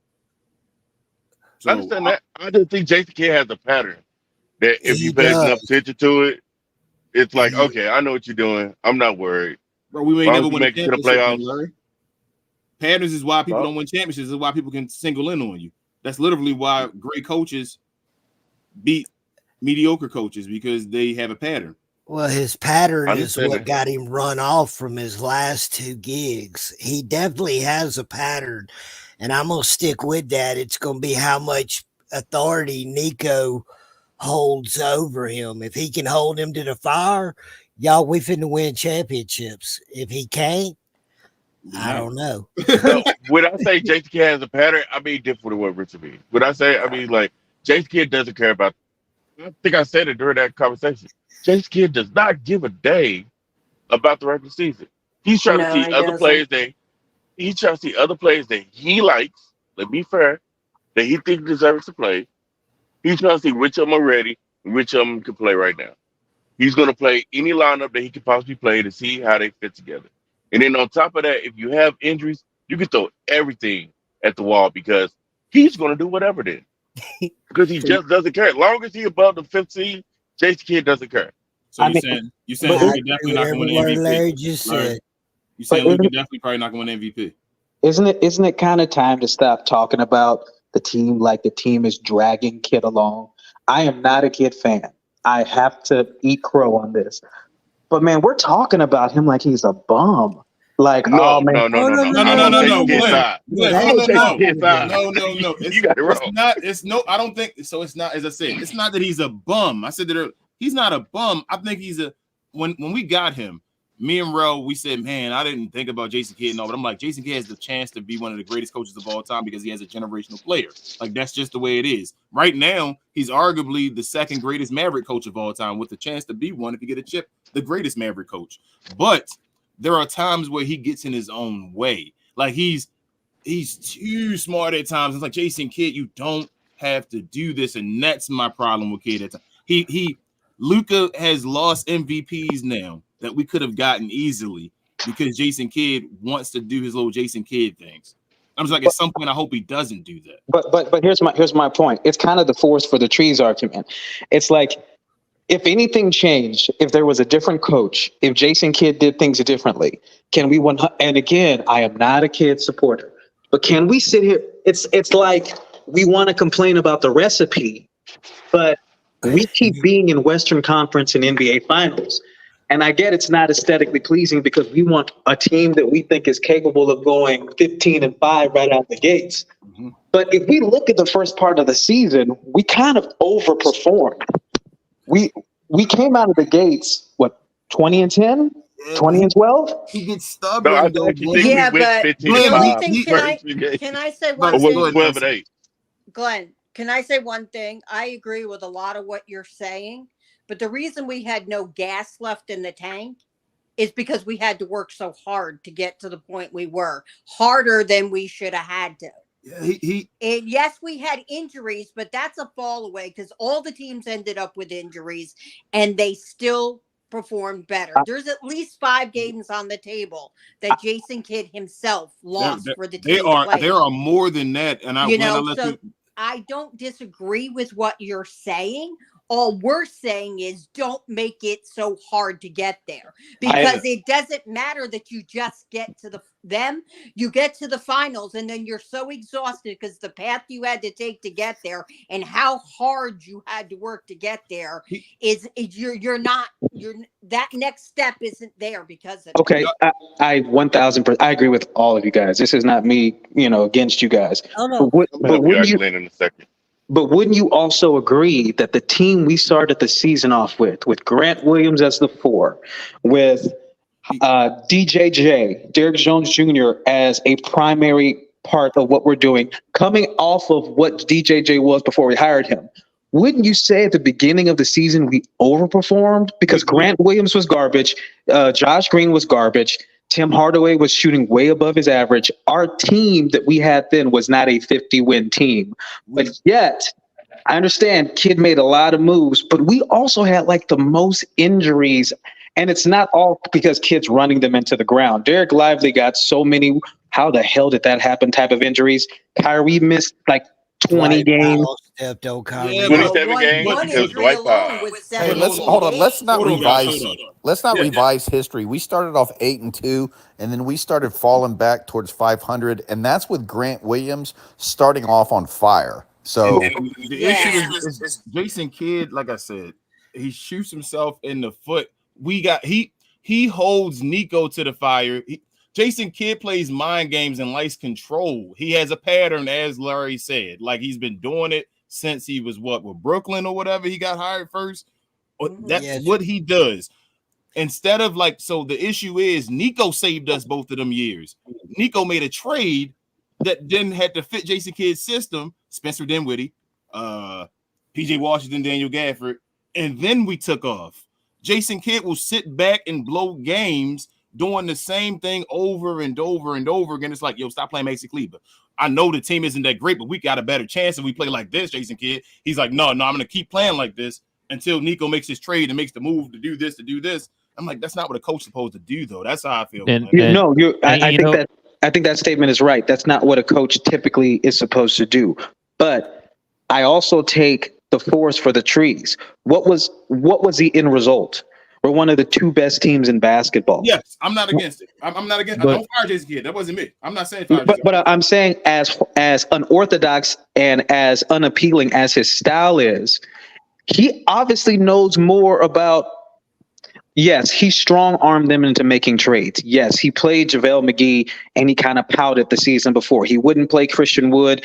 I hate that they didn't play him and didn't get his trade value up where we could trade him for at least a second-round draft pick. Kid. But with all those ugly warts, somehow we trip and fart and fall over ourselves into damn near a championship. There has to be something magical about him. Yeah, but can I just say... Because we got generational talent in Kyrie, guys. I mean, that's how we win. That's why. Hello, I was just going to go there. Okay, Luka this is going to be Hold on, unfair. Larry, let Ro go real quick, then you can go. He's about to end it soon, I know. Bro? Yeah, I get ready to end this. But a couple things, Glenn. One, no, what you're saying, yeah, you're right. But with that thinking, with Kid doing what he's doing, how many, like King said, how many MVPs has he cost Luka during the regular season? Because, yeah, we can sit there and say that. But from the outside looking in, the people who vote, they look at that stuff. That affects Luka's MVP status. Like, we can't sit there and say, oh, it's nothing, but then at the same time, we're complaining about why Luka doesn't have an MVP yet. That's why. Yeah. But what if it's either or? Like, what if his style is what got us to the championship game and it cost Luka the MVP? Would you take it? I would take it, but I don't think you have to do that. No. Thank you. That's what I was just about to say. Why is it when it comes to Luka and the Mavericks, it has to be a either or? But we see Jokic can get a finals an MVP and a championship. Giannis can get a MVP and a championship. LeBron can get an MVP to championship. But for Luka, do you either want the championship or the MVP? But all know that. Hold on, Glenn. Like, we also know too that these type of things build people's legacies. This is what places you in the conversation for the best player or whatever in the history of the NBA. And we continue to keep going down this path where him doing this during regular season and then turning on in the playoffs, that's going to affect him. He's going to be Kawhi Leonard. Luka going to be like Kawhi Leonard. So do you think? Can I respond just real quick? So what do you think Luka? Do you think Kid is what cost Luka the MVP, or do you think it's because people were tired of Luka's whining, his complaining? He is probably the most unlikable player in the NBA if he doesn't play for the Mavericks.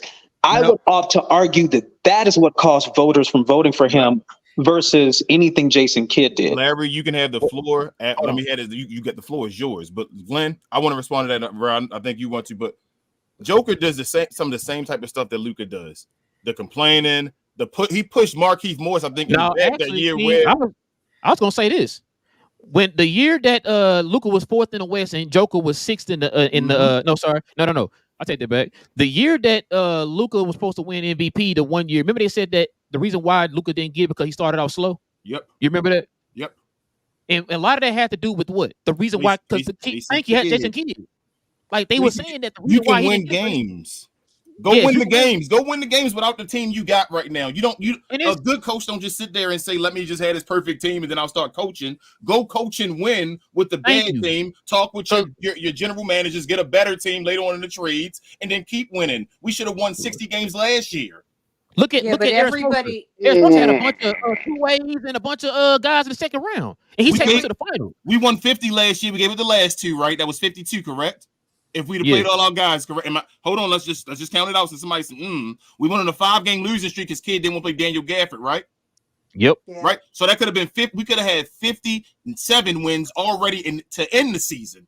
With the tree, we could have had 57 wins. Or you saying it was a bunch of games before then that Kid couldn't have won? They gave us 60? Well, don't forget to back up the tape on this show.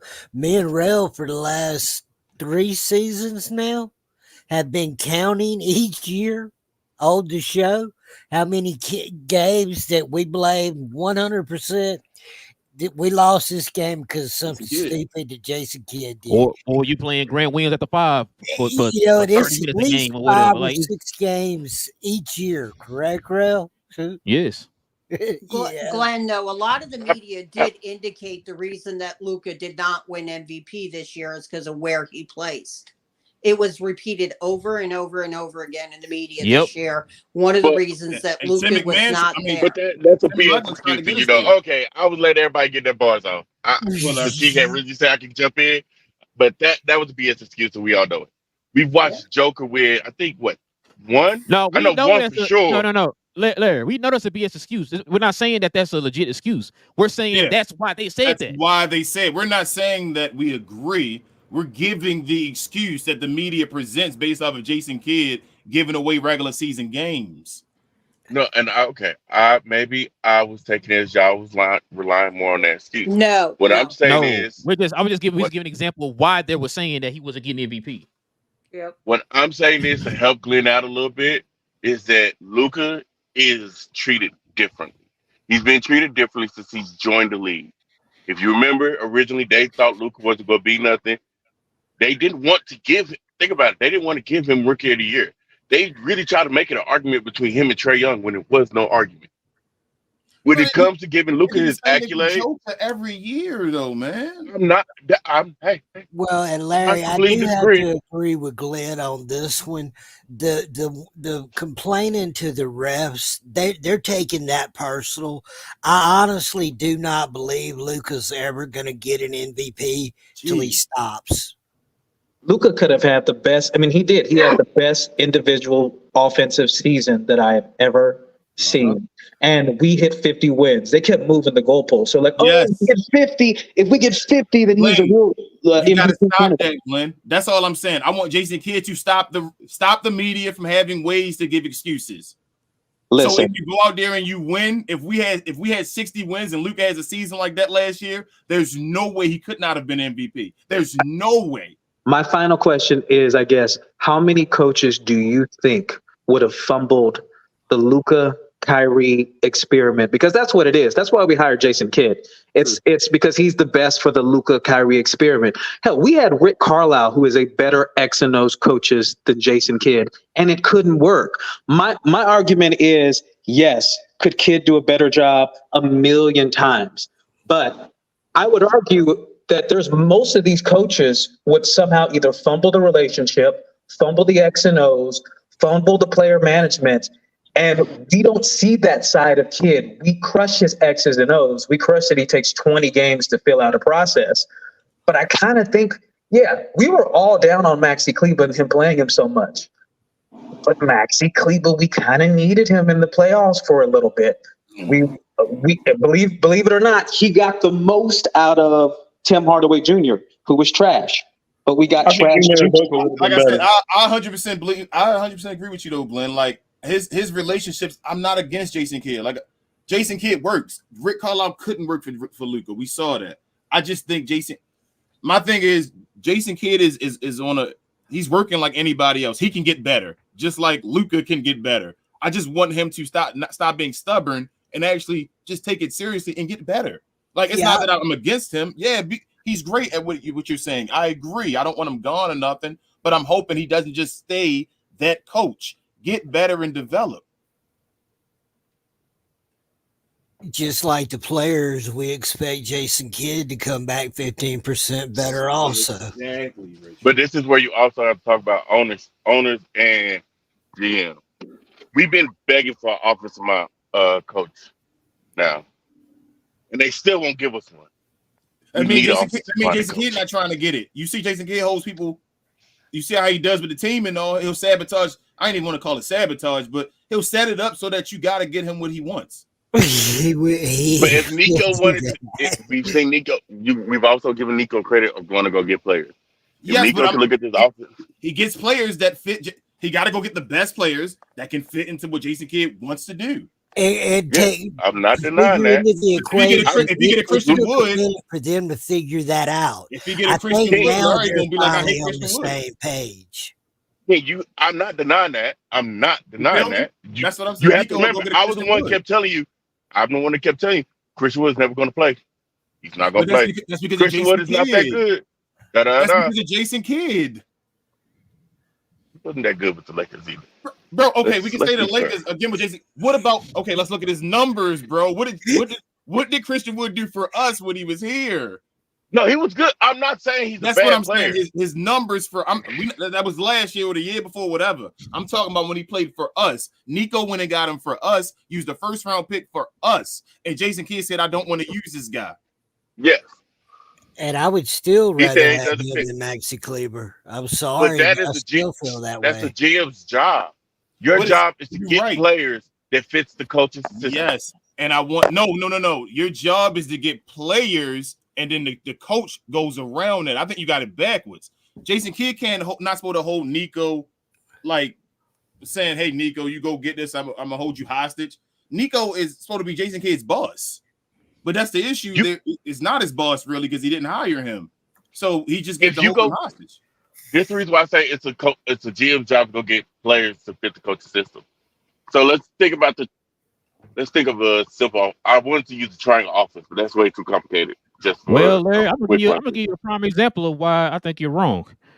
You're supposed to get the system is supposed to fit the player, not the other way around. Yeah. You saw what happened with Dallas in the 90s when we got Jim Clemens, who ran an offense that was so popular in the 90s with the triangle offense. Who was our point guard? Winning time. No. Who's our point guard in the 90s? Early 2000s was Jason Kidd. I answer for you, Larry. We'll be here all day. It was Jason Kidd. And had that turn out. Yes, Jason Kidd was on that team. That's why he ended up leaving. He asked for a trade and got out of Dallas. Why? Because you had a player that you wanted to put in. You had to have a player fit in his system. You got an all-time all-star with the all-NBA player, and you want him to fit in a system. That's not how that works. You built that system around that player. Chris Webber in Golden State. Magic Johnson and them at the beginning.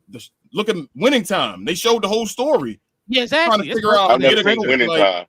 I'm never seen winning time. You got to get a coach because they kept trying to play Magic Johnson, the power forward, and all that stuff. It's like, bro, no, Magic Johnson's a point guard. We got you the greatest point guard of all time. Instead you fit the system around. Thank you. Instead you fit the system around Magic Johnson. You're trying to get Magic Johnson to fit into a system. That's not how that works.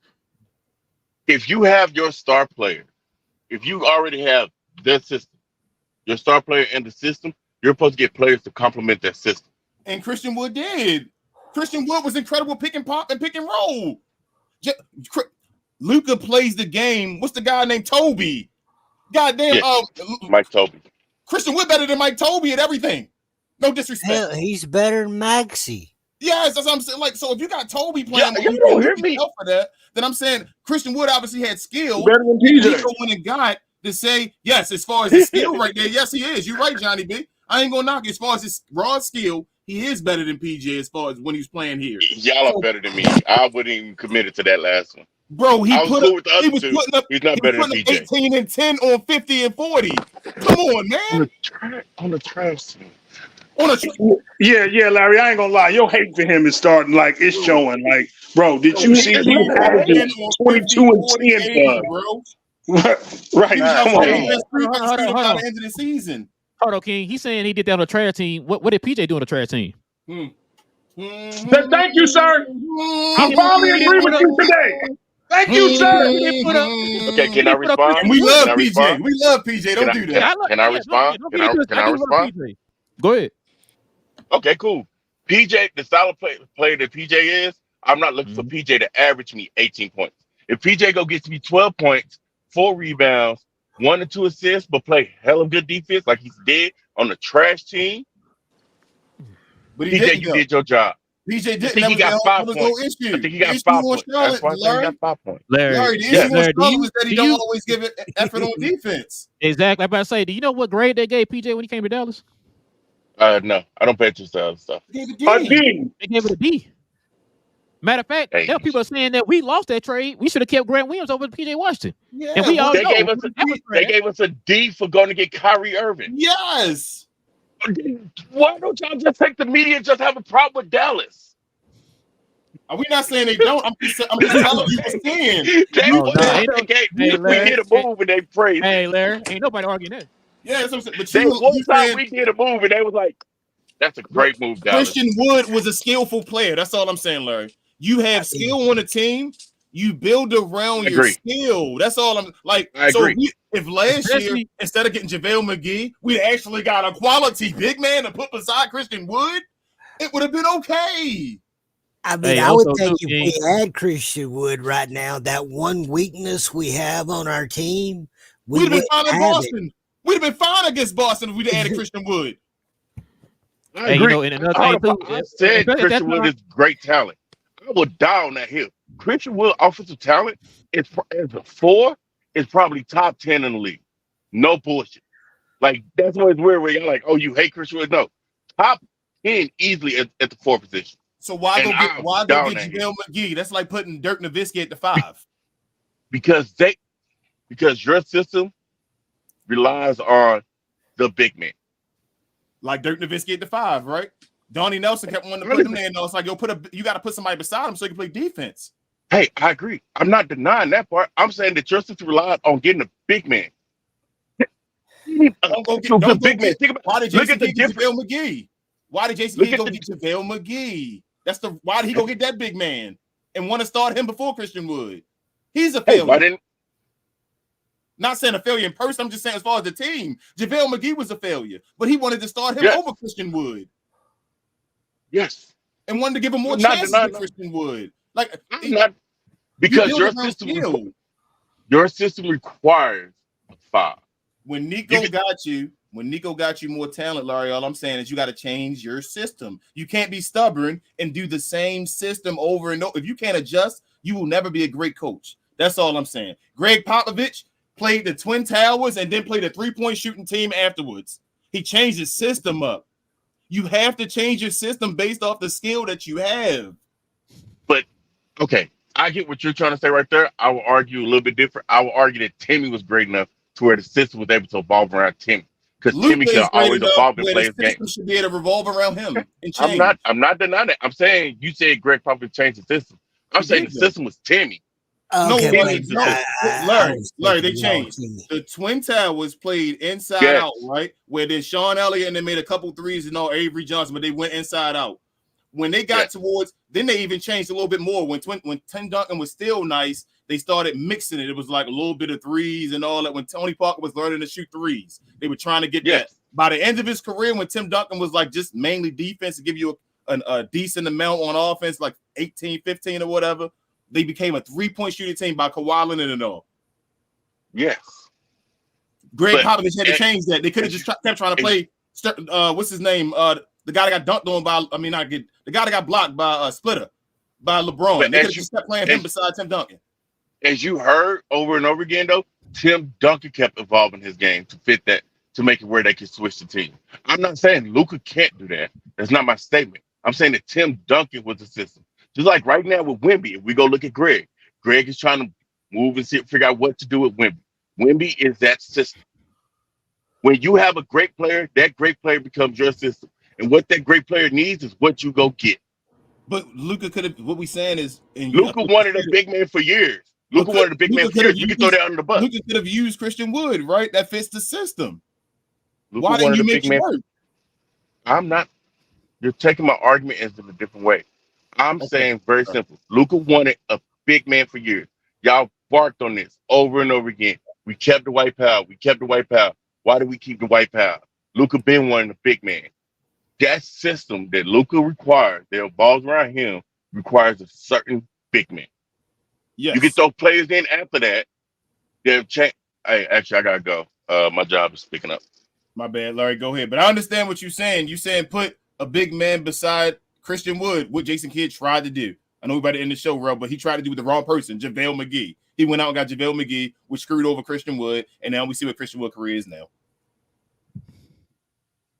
Hell, I would still take him back, King. Listen, if we would have had Christian Wood, we would have did a lot better versus Celtics than what we did. If we'd had Christian Wood without, see, the thing is, like we saying, Dirk Nowitzki wasn't a great defender. We all know that. If you put Dirk beside a Tyson Chandler, he doesn't have to do defense no more. He just has to help out. His offense is now magnified. If you put Christian Wood beside Derek Lively, and he can still weak side block and all that, helping Derek Lively and all, and he can score, he would look amazing on this team. Like I said, I'll take him back right now. Me too, Johnny. To get rid of Maxey, he's 10 times better than Maxey. I would all day. I would too, but I don't think. 10 like times I said, better. Christian Wood and Jason Kidd, they're done. So I agree. But I agree. I would, as far as talent, absolutely, I'll take Christian Wood right now. That's why we need Ime Udoka. Well, y'all, there's still power forwards in Brooklyn and in a couple other teams that are 100%. They starting out the gate taking. Yeah, they all. Day one, they tried to lose. What y'all think about Cooper Flag before we end this? Because I just texted. And Cooper Flag is going to be serious. Yeah. What's serious? What's serious? How high?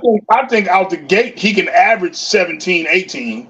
So like a Paolo type level. That's different. I'm thinking. He's serious like that. You're not saying generational. You're saying he gonna be all-star. So MVP type level or all-star level? Yeah, I think MVP type level. Like Cooper is gonna be serious. Definitely all-star. If you take it that hard for Cooper Flag, I don't think he's gonna be MVP level. I think he's gonna be an all-star though. I think just based off the name alone, he got to be an all-star. He's gonna be a flop.